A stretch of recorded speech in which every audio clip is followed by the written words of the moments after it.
परम पूज्य श्री सोनू महाराज जी के नए नए उपाय सुनने के लिए चैनल को सब्सक्राइब जरूर करें और आगे से आगे शेयर जरूर। से ताला लगा के चला गया। अब कैसी बीती। अब राजा दरवाजे के पास में आता है, बहुत चिल्लाता है, घोर जंगल, दूर दूर तक किसी की आवाज नहीं।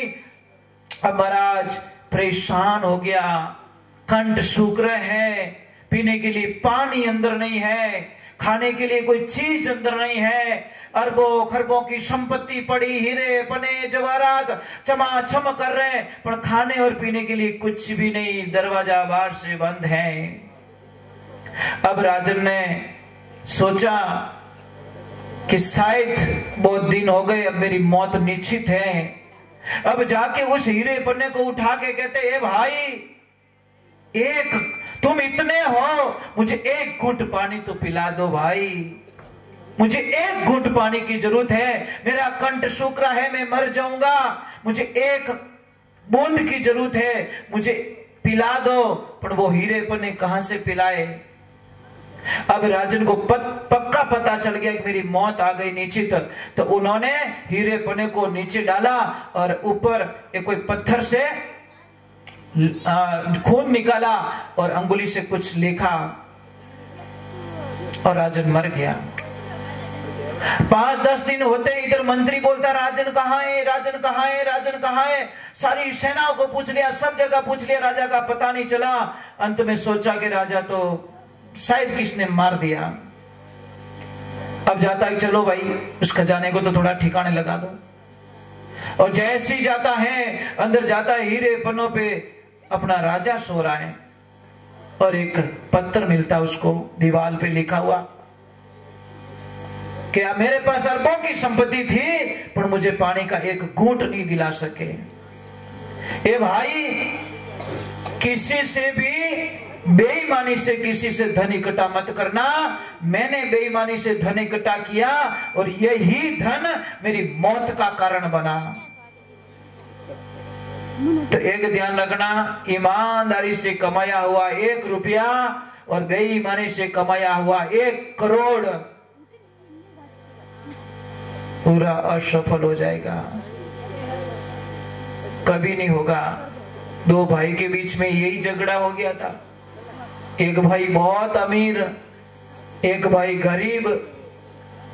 इतना झगड़ा हो गया दोनों के बीच में कि अमीर ने गरीब को बोला कि तू ऐसे के ऐसे ही रहेगा, तुझे बेईमानी करनी नहीं आती, तू लोगों के साथ में बदमाशी नहीं करता, अरे तेरा सब खा जाएगा, भोड़ारो जमारो नहीं है, इन जमाना में तो होशियार रहना पड़े, आवे जो कोई खावनो पड़े।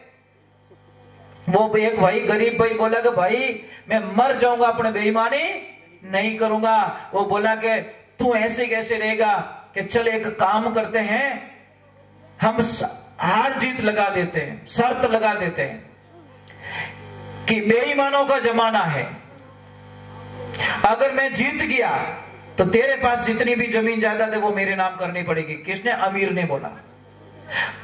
अगर साहूकारों का जमाना है, ईमानदारी का जमाना है, अगर तू जीत गया तो मेरे पास जो प्रॉपर्टी मैं तेरी कर लूंगा।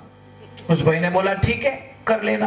अब गए गांव में, 1 को पूछा, 2 को पूछा, 3 को पूछा, सारों ने यही जवाब दिया, भाई रे भोड़ारो जमारो नहीं है, भाई रे भोड़ारो जमारो नहीं है, भाई रे भोड़ारो जमारो नहीं है।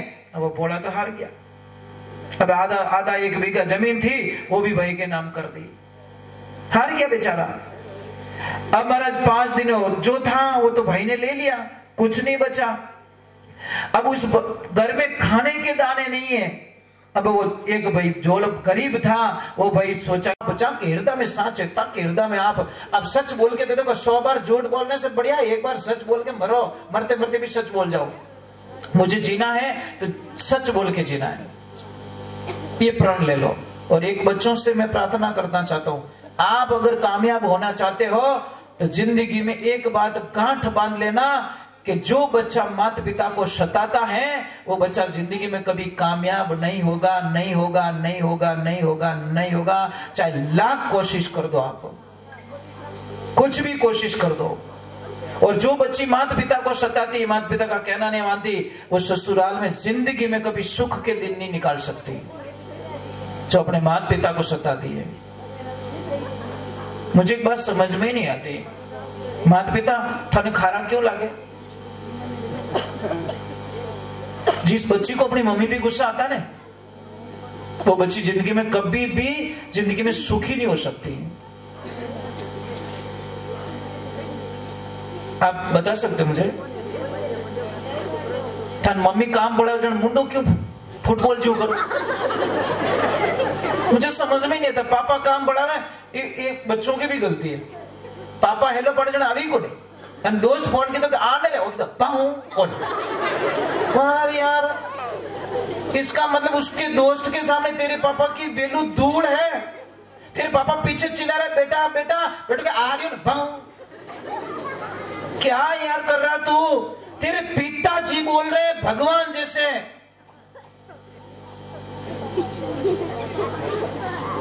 महापुरुषों में आपसे कह रहा हूं, जिंदगी में ध्यान रखो, पहले माता पिता, फिर दुनिया की दूसरी चीजें स्टार्ट होती है। समझ में आ रहा कि नहीं आ रहा? तो पहले माता पिता है, और माता पिता को मत सताओ भैया। माता पिता ने एक ही सपना देखा है, भगवान से एक चीज मांगना बेटा कि हे भगवान मुझे इस काबिल बना देना कि बालपने में मेरे माता पिता ने मेरी अंगुली पकड़ के मुझे चलाया, और जवानी में जब मेरे माँ बाप बूढ़े हो जाए और मैं जवान रहूं, उनकी अंगुली पकड़ के मैं उनको चला सकूं, इस लायक मुझे बना देना। दूसरा मुझे कुछ नहीं चाहिए। देखो फिर आनंद महाराज, 4 आनंद मिल जाएंगे आपको। पर आजकल माता पिता बोझ लगते। क्यों लगते भाई? क्या भूल हो गई माता पिता से?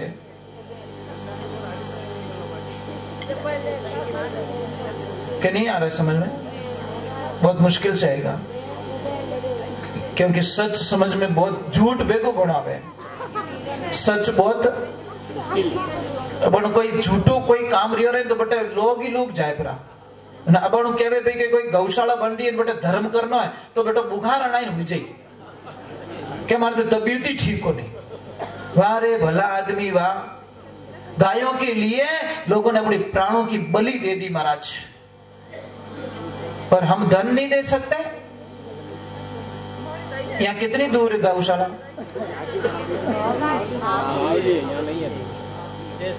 है तो सही ना। आज कौन कौन गए गौशाला? आपके गांव में से कौन गए?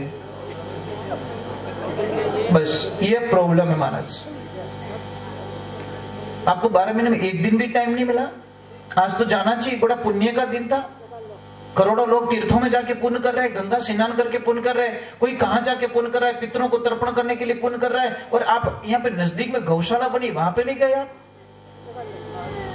जाना चाहिए।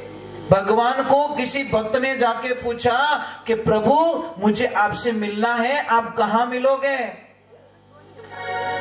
तो भगवान ने जवाब दिया, भाई भगवान ने जवाब दिया कि मुझे कहां मिलना चाहते हो, मेरे घर पे या मेरे ऑफिस में?